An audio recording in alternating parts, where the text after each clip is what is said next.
హరే కృష్ణ. అందరికీ నమస్కారం అండి.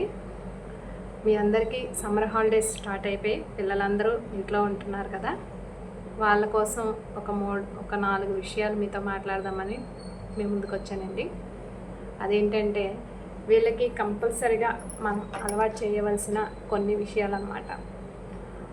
ఫస్ట్, పొద్దున్నే పిల్లలు వేరంగా లేవడం. ఇదొకటి మస్ట్ అండ్ షుడ్ నేర్పించండి. ఎందుకంటే ఏ టైంకి పడితే ఆ టైంకి లేవడం ఇవన్నీ అలవాటు మంచిది కాదు. పొద్దున్నే త్వరగా లేవడం.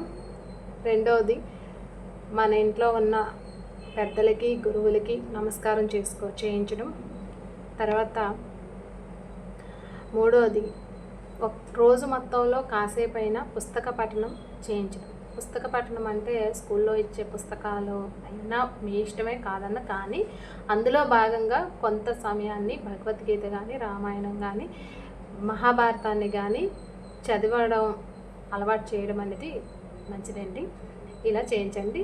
నెక్స్ట్ లాస్ట్ వన్ ఏంటంటే మొబైల్ని కొంచెం దూరంగా ఉంచడం. మొబైల్ని చూసే టైంని బాగా తగ్గించడం అనేది చాలా మంచిదండి. ఈ 4 అలవాట్లను మన పిల్లలకి నేర్పిస్తూ, అలాగే భగవద్గీతలోని చాలా మంచి విషయాలను మనకు అందులో తెలియజేశారండి. వాటిని భగవద్గీత శ్లోకాస్లోనన్నా చిన్న చిన్న శ్లోకాలుగానైనా లేదంటే చిన్న చిన్న స్టోరీస్గానన్నా సరే వాళ్ళకి ఎక్స్ప్లెయిన్ చేయడం వల్ల మంచి అలవాట్లు, వాళ్ళు భగవద్గీతను తెలుసుకోవడానికి ఆసక్తిని చూపిస్తారండి. ఆ విధంగా మనం ఈ 4 విషయాల్లోని కూడా జాగ్రత్త తీసుకోవాలంటే వాళ్ళకి డిసిప్లైన్, నెక్స్ట్ పాజిటివ్ థింకింగ్, ఇటువంటివన్నీ మంచి లక్షణాలన్నీ వృద్ధి చెందుతాయండి వాళ్ళల్లో. కాబట్టి మన పిల్లల భవిష్యత్తే మనకి ఇంపార్టెంట్. కాబట్టి వాళ్ళ భవిష్యత్తు కోసం మన వంతుగా మనం ఈ ప్రయత్నాన్ని ముందుకు సాగిద్దామండి. అలాగే మీ పిల్లల కోసం మీరు చెప్పగలుగుతారు. కానీ నా వంతుగా నేనైతే చిన్న చిన్న శ్లోకాస్కి చిన్న చిన్న మంచి వాక్యాలు, అందులో ఉన్న మంచి విలువల్ని నేను మీకు ప్రతి వీడియోలోని మీకు షేర్ చేయడానికి నా వంతు ప్రయత్నం నేను చేస్తానండి, నాకు తెలిసినంతవరకు.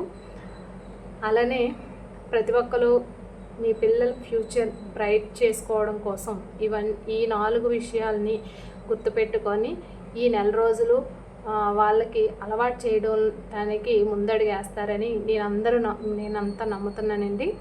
మీ అందరికీ శతకోటి కృతజ్ఞతలు తెలుపుకుంటున్నాను. Thank you very much. ధన్యవాదాలు.